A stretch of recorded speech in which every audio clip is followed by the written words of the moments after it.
deep in the heart of an ancient forest, where sunlight filters through layers of emerald canopy and the air hums with quiet life, there exists a hidden world of cooperation. Every leaf, every stem, every towering trunk is part of something larger than itself, a living network that thrives not by competition, but by collaboration. The forest may seem still to the passing eye. A stranger might see only trees standing side by side, each fighting for light. But beneath the soil, where roots entwine and whisper, a different story unfolds. It is a story of unity, of shared strength, of survival through teamwork. There was once a grove of birch trees that grew near the edge of a mountain valley. They stood close together, their white bark glimmering like ribbons of light in the sun. The wind there was harsh, sweeping down from the cliffs and tearing through the valley without mercy. Alone, no tree could have withstood such fury, but the birches leaned into one another, their roots interlocked below, their trunks swaying in unison above. They had learned that strength was not found in isolation. It was found in togetherness. During the long winters, when snow buried the earth and food was scarce, the older birches shared what they had with the younger ones. Through their underground mycelium partners, the fine threads of fungi that connected root to root, they sent nutrients, sugars, and even chemical messages. They warned one another of danger, pest infestations, changes in temperature, even the presence of disease. It was not competition that allowed the grove to survive each winter. It was cooperation. No birch thrived alone.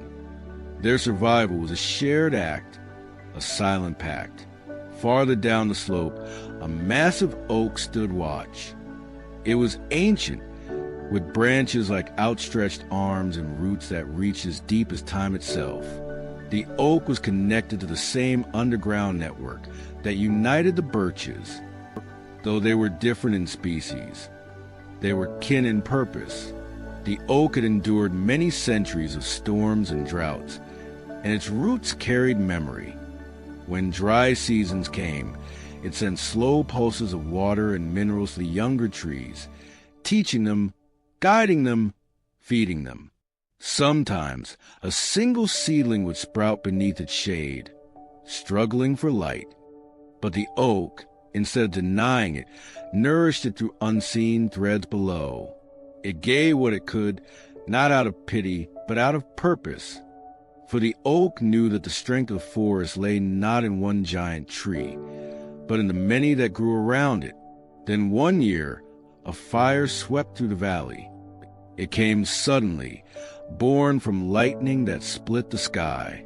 Flames devoured dry leaves, raced up trunks, and turned the green world into a furnace of red and gold. Smoke choked the air, and ash fell like snow. Many trees perished. Some were reduced to hollow skeletons, blackened and broken. But when the fire finally passed and rain fell again, the earth began to heal. Beneath the burned ground, where the heat had not reached, the roots were still alive. They felt each other's presence, faint, trembling, but real. Slowly, they began to act. From deep within, surviving trees sent nutrients through mycelium to the damaged ones. The forest began to rebuild itself, not from the strongest, but from the united. Tiny green shoots appeared amid the ashes. The survivors shared all they had to nurture them, and soon a soft green blanket covered the scarred earth. It was not the work of one. It was the work of all. Seasons passed, and the forest returned fuller and more alive than before. The charred oak sprouted new branches from its old trunk. The birches stood tall again, their leaves shimmering like silver coins in sunlight. The soil grew richer, infused with the remains of the fallen, who had given themselves to nourish the living. Even in death, they had contributed to life. That is the quiet wisdom of the forest. It never hoards, it never isolates. Its strength is shared, its survival collective. Every fallen leaf becomes food for another. Every broken branch shelters new growth. The forest does not see individuality as separation. It sees it as connection. In another part of the world, there's a type of tree called the pando aspen. At first glance, it looks like a forest, 1,000 trunks stretching across the land. But beneath the surface, it is one single organism. All the trunks are part of the same root system, the same living being. Each tree shares resources, energy, and life itself. When one trunk dies, others rise to take its place, nourished by the same root. The pando does not live as many. It lives as one. That is the essence of teamwork in nature. Individuality that serves a collective. Each tree unique, yet all part of the same song. Even the smallest plants play their part. The clover fixes nitrogen in the soil, feeding the grass that grows beside it. The flowers invite pollinators that carry life from one bloom to another. The fungi carry information and nutrition between species that never even touch above ground. Every living thing, in its quiet way, contributes to the whole. There are no selfish trees in a thriving forest. The tall ones protect the small ones from harsh winds. The wide ones cast shade that allows moss and fern to thrive beneath. The fallen ones enrich the soil so new life can grow. Every act, every connection, every exchange is part of grand harmony, the great cycle of giving and receiving that defines a forest's eternal rhythm. One day, heavy rains came. The river that bordered the valley swelled beyond its banks, flooding the lower ground. The soil loosened, and some trees began to tilt. Their roots strained against the current, fighting not just for themselves, but for those around them. The oaks, the birches, even the young saplings, each anchored the other through their roots.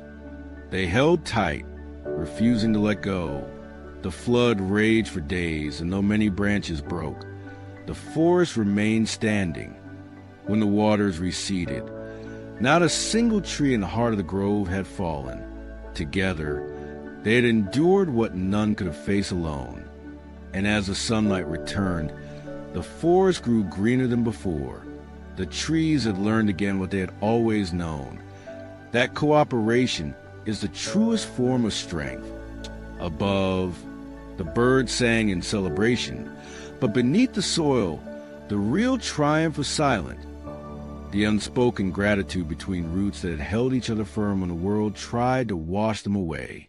Over time, as the years turned to decades, new generations grew. The descendants of the old grove spread across the valley, their roots weaving into an even denser tapestry of connection. The wisdom of working together was carried not in words or sound, but in the very structure of their being. Even the mushrooms and moss carried the secret. They thrived on shared energy, transforming decay into life, loss into nourishment. In the forest, cooperation was not a choice. It was nature itself.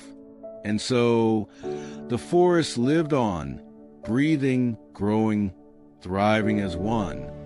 Each rustling leaf above was a voice in a larger choir. Each pulse of sap through the roots was a message of support. Each gust of wind that rippled through the canopy was a whisper of unity. There was no leader among them, no command, no hierarchy. Yet everything worked in perfect order. The forest was proof that harmony could exist without dominance, and progress without rivalry. In the language of the trees, teamwork is not about who stands tallest. It is about who stands together. When one grows, all grow. When one falls, all share the burden. When one thrives, all flourish. The secret of their strength is simple. They understand that life, in all its vastness, is meant to be shared. The forest thrives not because its trees compete, but because they care. As long as roots are twined and leaves reach toward the light together, the song of teamwork will continue to echo through every corner of the earth, quiet, eternal, and unbreakable.